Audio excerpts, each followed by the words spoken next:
All right, next we're going to find arc length. Okay, so there's a difference between the area of a sector and arc length. There's also a difference between arc measure and arc length. So remember, arc measure was the number of degrees that a section of a circle takes up. When you find arc length, that's if you actually had a tape measure in inches or feet or centimeters, and you were able to start the tape measure here and measure in linear distance, inches, feet, centimeters, how long that is. So we're doing similar to what we did with the area of a sector of the circle. We take the distance all the way around the circle, which we called circumference, and remember our formula for that was 2 times pi times the radius.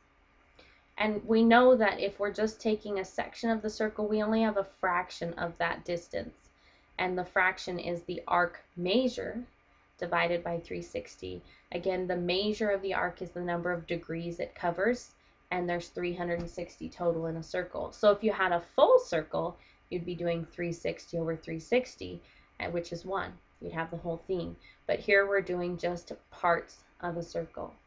So let's do an example here. Again, this is the formula you'll want to have in.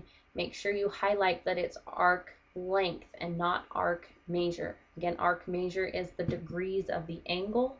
Arc length is the actual distance in inches or feet. So let's find the arc length of this sector of a circle. Let's use our formula. We have 2 times pi times the radius, the measure of our arc, over 360. For this situation, we would have 2 times pi times our radius.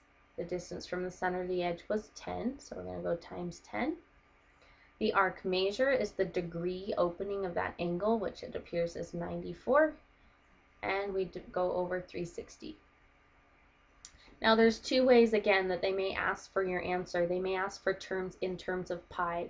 So when we calculate this, one way to do this is just leave the pi, move him to the front, and calculate everything else. So you'll have 2 times 10 times 94, the top of your fraction, and then divide by 360, the bottom of your fraction. And if you want it in terms of pi, just calculate this whole section first. So you go 2 times 10 times 94, and then divide by 360.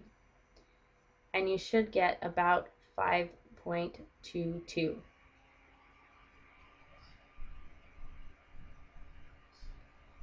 Okay, which we would write as 5.22 pi.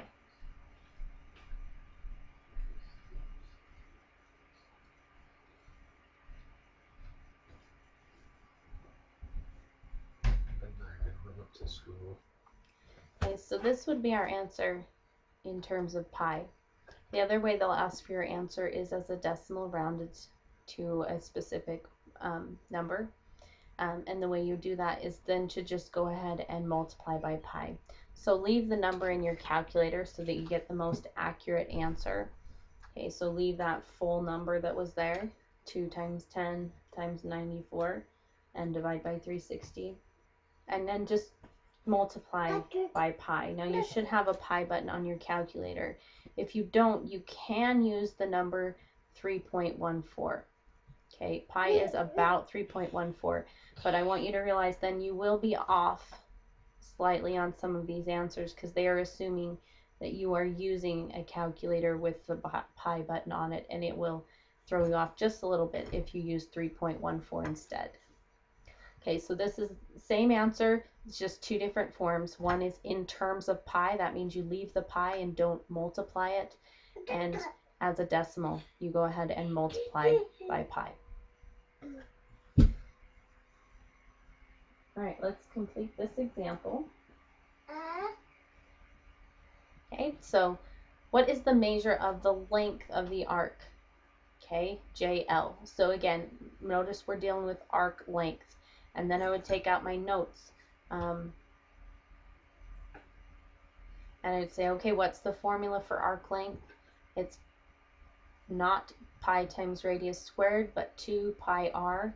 times the arc measure divided by 360.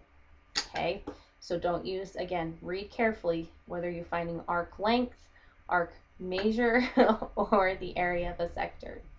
This is our formula for the length of an arc. So I put in my numbers. I have 2 times pi. My radius, it says, is 12.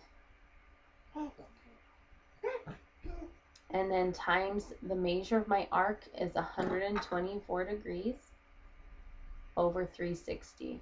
So I put in the pieces that they gave me. Now I go ahead and multiply. It wanted it in terms of pi first. So pull the pi out front and multiply everything, or calculate everything else, I guess. Again, 124 over 360, you can just do 124 divided by 360 to find that number. So you would go ahead and do 2 times 12 times 124, and then divide by 360. When you do, you get about 8.27, which really I should probably try to leave it in fraction form.